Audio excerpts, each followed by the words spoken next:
ইরানের পররাষ্ট্রমন্ত্রী সাইয়েদ আব্বাস আরাগচি বলেছেন, ইরান যেমন সংলাপের জন্য প্রস্তুত তেমনি যুদ্ধের জন্য প্রস্তুত, তবে কোনো চাপিয়ে দেওয়া শর্ত বা হুমকির মুখে আলোচনা গ্রহণযোগ্য নয়। ৩০ জানুয়ারি আঙ্কারায় তুরস্কের প্রধানমন্ত্রী হাকান ফিদানের সঙ্গে যৌথ সংবাদ সম্মেলনে তিনি একথা বলেন।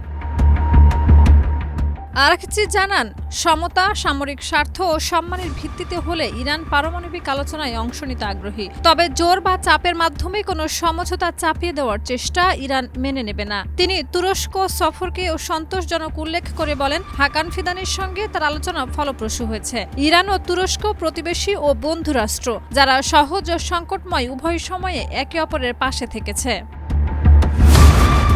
আঞ্চলিক পরিস্থিতি প্রসঙ্গে আরাগচি বলেন, মধ্যপ্রাচ্যের শান্তি ও স্থিতিশীলতা প্রতিষ্ঠা, উত্তেজনা হ্রাস এবং অস্থিতিশীলতা সৃষ্টির ষড়যন্ত্র ব্যর্থ করতে সহায়ক যে কোনো উদ্যোগকে ইরান স্বাগত জানায়। তিনি জানান, তেহরান আঞ্চলিক সংলাপের পক্ষে এবং শান্তি ও স্থায়ী স্থিতিশীলতার লক্ষ্যে যে কোনো আলোচনায় অংশ নিতে প্রস্তুত।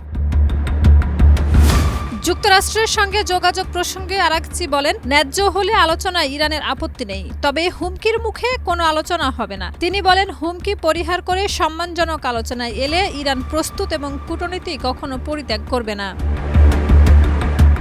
একই সঙ্গে আরাগচি বলেন, দেশের প্রতিরক্ষা সক্ষমতা আলোচনার বিষয় নয়। যৌথ সংবাদ সম্মেলনে তুরস্কের পররাষ্ট্রমন্ত্রী হাকান ফিদান ইরানের বিরুদ্ধে সামরিক হস্তক্ষেপের বিরোধিতা করে সতর্ক করেন, এতে আঞ্চলিক স্থিতিশীলতা মারাত্মকভাবে ঝুঁকিতে পড়বে। তিনি উত্তেজনা কমাতে তেহরান ওয়াশিংটনের পারমাণবিক আলোচনা পুনরায় শুরু করার আহ্বান জানান।